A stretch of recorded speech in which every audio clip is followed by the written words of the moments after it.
So Matt, let's go back to you. And firmware is not always as firm as you'd like it to be. Sometimes it's ridiculously infirm. I remember back when we covered some of the stories out of the Chaos Communication Congress late last year. Trammell Hudson had done some really interesting work on Mac EFI, Extensible Firmware Interface. And it's basically the secure firmware mechanism that's used on MacBooks. So someone, Pedro Villaca, I hope I'm pronouncing that correctly, just released some research saying that all the very hard work that was done previously, it turns out it wasn't strictly necessary because of a very silly flaw in the way that the firmware protection is done. Apparently, all you need to do to turn off the flag protecting the firmware from being accessible is to put your Mac to sleep and then bring it back up, and that flag is cleared. And that's mostly it. I mean, that's the scary part, is that it's pretty much that simple. You need a little bit of software. You need at least one kernel extension, and the paper that he put together explains the ones that are useful for this. But I mean, in terms of being able to do this, I mean, you can put your Mac to sleep remotely with a single command. So this is, whereas Trammell Hudson's attack required brief physical access to the machine to compromise the BIOS, the EFI, this requires no physical access to the machine as long as you can get root on the machine first.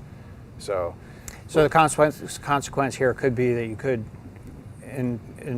basically change the firmware, change the configuration, perhaps include some sort of a bootstrap or change to the some kind of EFI level rootkit. Yeah, exactly. Obviously not a good thing. So any discussion about the fix? As of yet, there's no announced fix. Someone has suggested don't put your Mac to sleep. I mean, this is, again, a little bit silly considering that if you can do it remotely, the problem really becomes don't let your Mac get infected in any way. And certainly don't, whatever guards you can put in place to restrict compromise from becoming root level compromise, put those in place as well. Right. Are there any, I mean, other than this sort of demonstration, were the details provided that would allow somebody to build an exploit around this relatively easily, or? So as long as you can get the firmware out and bake your own, I think everything is pretty much provided for you. And if you can't find it in this document, I'm sure there's enough around it as well. Now this seems to be the year of Mac firmware problems. I'm going to count CCC for that. It was at the very end of last year.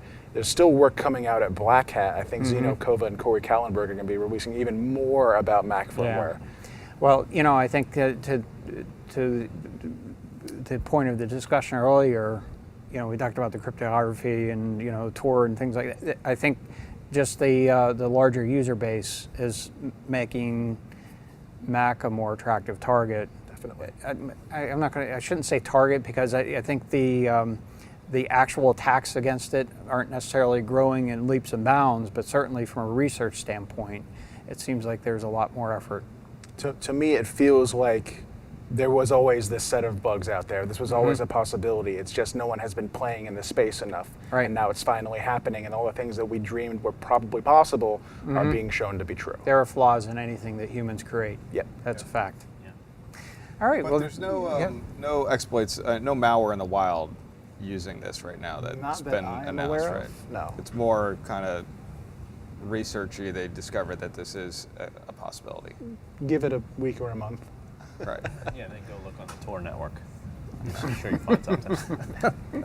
On the dark web. That's right.